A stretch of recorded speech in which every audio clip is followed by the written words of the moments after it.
Hi everybody, Vinny Lynch here. Hope you're all doing well. On today's video, I want to share some thoughts with you on sales hiring and specifically building a process to make sure that you get it right more often than not, stack the odds in your favor, and maybe even get it right all the time. So, a couple of things. This is quite close to my heart. It's something I've got wrong a lot over the last 10 years, and really it's been through a process of seeking out the knowledge and immersing myself on this journey of trying to learn how the best people do it, through reading, talking to people about it, and trial and error as well, that I've come up with a pretty good process to make sure that I get it right more often than not. So a couple of, cornerstones around my approach, or the approach that I recommend to you, is, well, firstly, take your time. So many client companies I work with jump into the sales hiring process. They're impressed by an individual in a meeting, or they have, through word of mouth, been told that someone's, quite good, and they don't take enough time to, scientifically back that up. And, it should be a slow process. It should be, drawn out a little bit, because you want to make sure that you're investing enough time and enough resources within your company to make sure that the person has the right competency fit, the right skills, and the behaviors, and that really they're going to fit the culture of your organization. So take your time. Secondly, I often see for lots of companies, the opportunity cost of getting it wrong can be multiples of that person's salary. If you think about it, you might advertise for a month, 6 weeks. You spend another 4 to 6 weeks interviewing people. So now you're at 3 months, and they come on board in month 4 or 5 after giving their notice period. And after 3 to 4 months, you work out that, they're not a good fit for the organization. Well, suddenly you're at 8 or 9 months in, and you've lost a great opportunity to build on some of the strong leads that you've been getting in, into the business. So, that's another reason why you really need to take your time. Thirdly, I would say, you need to adopt a sales as a science approach. And while there is an art to sales as well, I come from a school of thought that sales is a science and it can be learned by anyone. And it's something I spend a lot of time on myself in teaching people. And, even if you're not very experienced in sales, by adopting a scientific approach to the hiring process, and I'll give you an example, by focusing in on the sales numbers, the amount of time it takes people to generate leads, to get their diary busy, to close sales within the lead time for your company, etc. That's all very important. So you want to make it as scientific as possible. So you want to know enough about the science of sales in order to make it a successful process for you. I'm a big fan of blending experience and youth, particularly as a lot of the marketing practices and even sales practices are evolving and changing so quickly. When you look at the new generation that are coming through, they're quite hungry. They've embraced technology.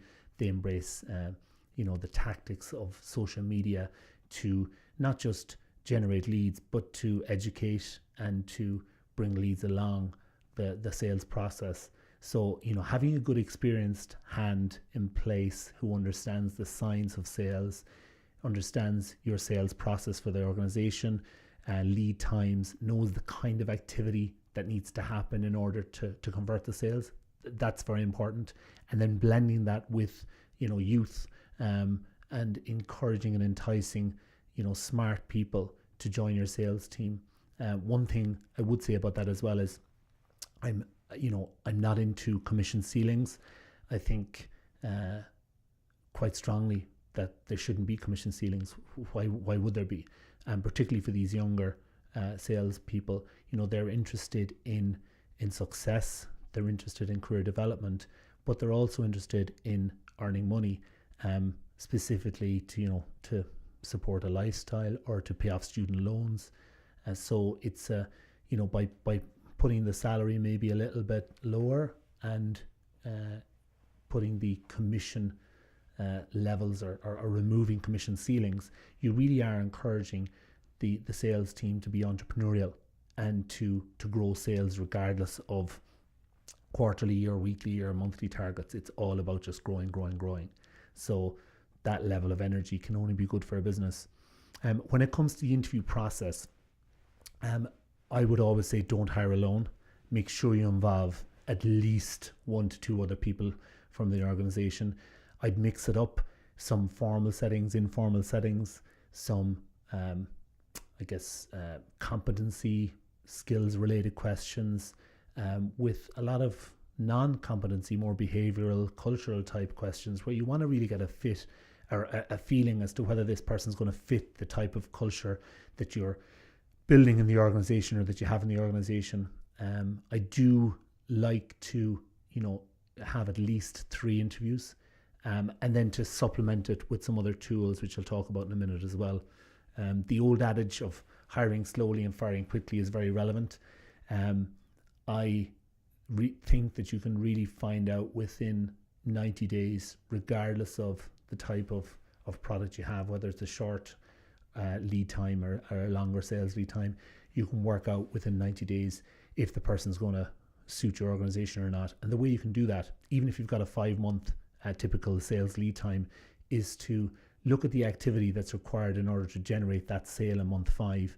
And if the activity isn't happening in the first month, okay, you might work with the person and see, do they have all the resources that we promised them, the knowledge, have we spent enough time coaching them through what a typical good process looks like, how our best salespeople have sold, the best deals, have we given the investment on our side to them to really help them succeed?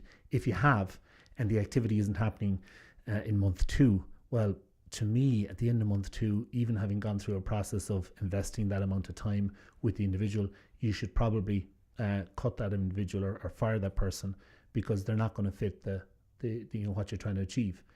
Ultimately, you're running a business and you don't really have time for passengers. So, at the start, I've talked about hiring slowly, and similarly, you really have to fire quickly. If the activity isn't happening to deliver on your sales in that accepted time, then you should, remove that person from the company. I also look to some tools, scientific-based methodology tools, and I've been through a lot of these, and the one I really recommend is the predictive index. It's a great way to get indications of how the candidate skills and competencies will fit not just the role but the culture of the organization.